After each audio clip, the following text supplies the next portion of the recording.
Hey guys, and welcome to a new Dungeon Defenders 2 video. I'm your host Mr. Peter, and we're back on doing Prime videos. This is Prime 4, Dark Awakening. With this incursion, it's all about Captain Dreadbones. He has the power to constantly spawn around the map. There will be a red X located on the floor telling us where he will spawn next. Sounds simple, but this is where many players fail this incursion. His spawning location is all over the place. He may spawn very far away, or he may spawn very close to the crystal. Because of these random spawning locations, the best strategy is to play defensively and wait it out. We will have 3 very important lanes to defend, and lucky for us, all 3 lanes are close by. Before I show you the setup, let's check out the enemies. There's a lot of melee units and a handful of chaos enemies. We'll be using our anti-chaos and anti-melee flamer as always. Boost aura to buff our stuff. LSA for the bosses, Proton for the slow, and a reflect beam for the extra damage. And for the flyers, we'll be using the Petrify Sky God towers. One has earth and the other one has poison. On this lane, Captain Dreadbones will spawn right here. How inconvenient. The best thing to do is to merge these lanes together and create a super lane. Normally what I do is have 2 reflect beams, 2 flame auras, and 2 LSAs. We're going to have a lot of enemies coming through here, so we need to make the setup wide and strong. Try to spread the Proton as much as you can, so no enemies can slip around the setup. It's a wide lane, so anything can happen.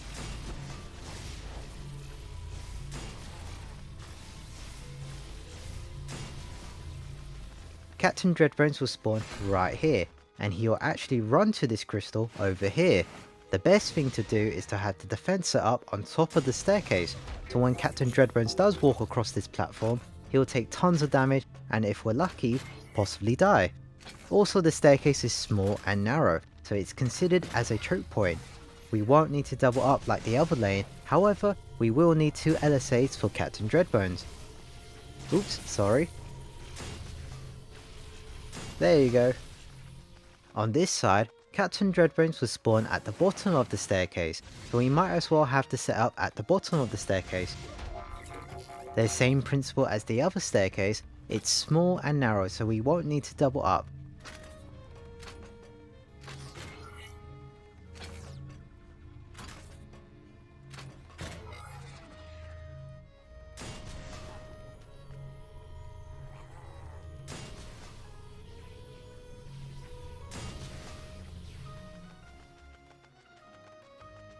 That should be all the lanes. Now let's do the flyers. You want to have the sky gods behind this crystal, because when the flyers do come, they're going to get petrified and drop onto the setup. The same thing here, I'm really relying on the petrify combo to drop the flyers onto the setup. But we do have support from the sky guards from above if they ever make it through. And lastly, have the sky gods over here. These sky gods will struggle as there's nothing here to help it out. So if you want, you can add another sky god tower. Before we start the wave, we need to wrap every crystal with the reflect beam. This is mainly for the hex throwers. They can throw their spear from afar. It's really rare, but it has happened before, and it's really horrible when it does happen, especially on the last wave. Remember, there's no replay button. You'll have to start from wave 1 again. Also, it protects it from the flyers. I trust my sky gods to do the job, but sometimes they do make it through, so these reflect beams are extra layer of protection.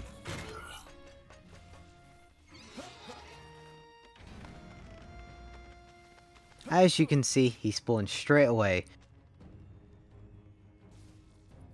He's quite far away, so what I should do is check the other lanes and see if they're doing well, instead of standing around doing nothing.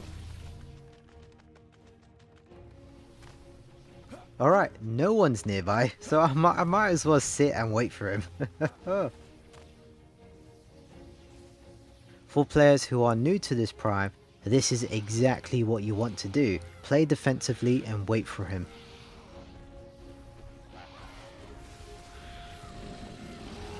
So as soon as he steps into your setup, this is where you want to attack him. He's going to take tons of damage from you and your defense. It's a lot easier to kill him that way, but if you're capable of killing bosses by yourself, by all means run around and hunt him down, but for newer players you want to sit back and wait it out. Oh look, you can see the red X on the bridge, that means he's going to spawn there next, so what I'm going to do is go to this lane and wait for him. He should be spawning soon. There he is. I know this is kind of long and boring, that's because it is. This incursion is long and boring. Like I said earlier, if you're capable of killing bosses, you can go up to him and kill him, but for players who think they're not strong enough to kill him by themselves, it's best to wait it out and finish him off when he comes close.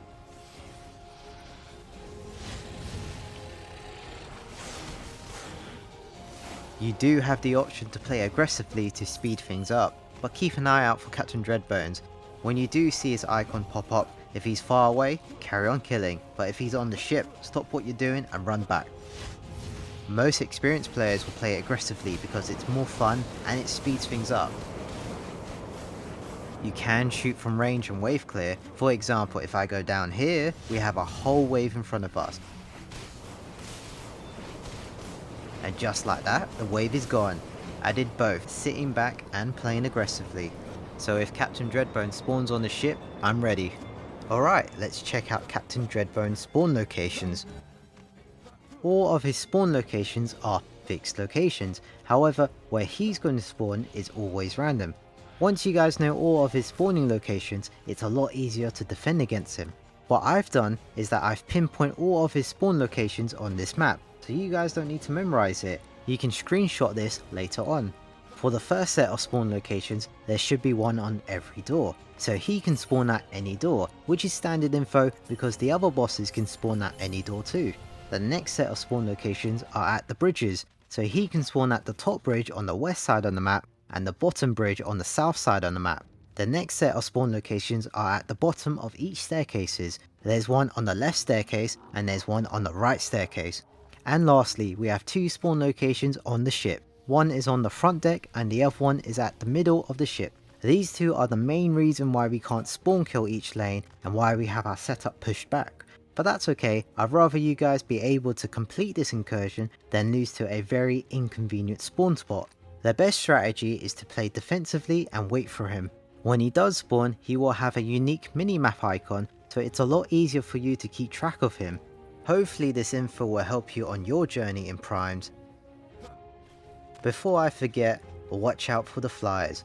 Flyers do become tankier the higher you go in primes. I know a lot of people struggle with flyers, that's why I always advise the Petrify Sky God Towers.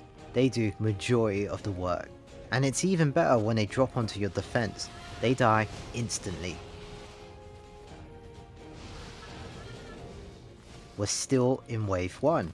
So I ain't gonna make you watch 30 minutes of gameplay footage, I'll just show you the main highlights and reveal what hyper shard you get for completing Prime 4.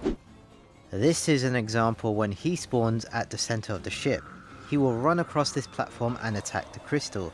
That's why we have the defense set up on top of the staircase. By the way, he will never attack the other crystals unless you provoke him. Try not to attack him, and let him do his thing, and then kill him when he's on your defense.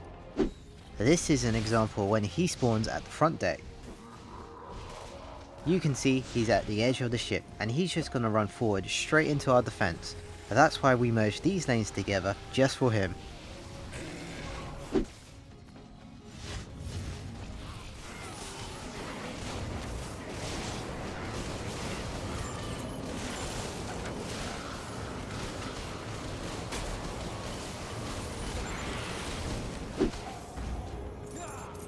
Finally, that'll be the end of this incursion and Prime 4, but first, a cutscene.